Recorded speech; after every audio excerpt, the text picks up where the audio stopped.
ইমদাদ, আমাদের হাতে প্রার্থীদের কিছু বক্তব্য রয়েছে, আমরা একটু আরো অভিযোগ বা তাদের এক্সপিরিয়েন্সটা আমরা আর একটু জানতে চাই।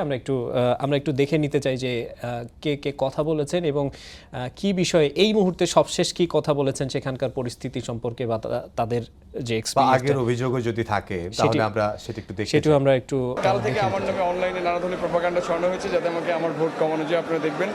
এবং এস্টাবলিশ মিডিয়া যারা আছে বিভিন্ন পার্টির, সেই এস্টাবলিশ মিডিয়াগুলো থেকে ছড়ানো হয়েছে এবং আমি বলেছি যে আমাদের বিশ্ববিদ্যালয়ের শিক্ষার্থীরা, তো ঢাকা বিশ্ববিদ্যালয়ের শিক্ষার্থী, তারা বুঝে কোনটা সঠিক বেঠিক, আর সেটা ব্যালট পেপারের মাধ্যমে নির্ধারিত হবে যে আসলে কোনটা জয়লাভ করছে, ব্যালটের মাধ্যমে নির্ধারিত হবে।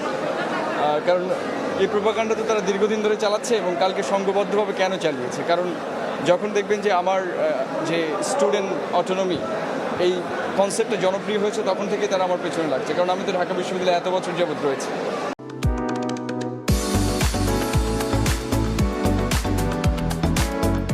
আমি যদি কোনো পদে থাকতাম তাহলে আমি এতদিন অনেক বড় পদে থাকতাম, তাই না?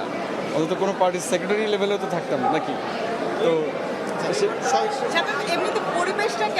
না, পরিবেশ ভালো দেখছি, সবাই উৎসবমুখর পরিবেশে ভোট দিতে আসছে, এটা আমরা এক্সপেক্ট করেছিলাম এবং আমরা মনে করছি যে যতজন প্রার্থী রয়েছে আমাদের একটা সৌহার্দ্যপূর্ণ সম্পর্ক রয়েছে, ফলে ঢাকা বিশ্ববিদ্যালয়ে আসলে আশঙ্কাজনকভাবে কোনো কিছুই হবে না এবং আমাদের ভাই বোনরা অনেক আনন্দে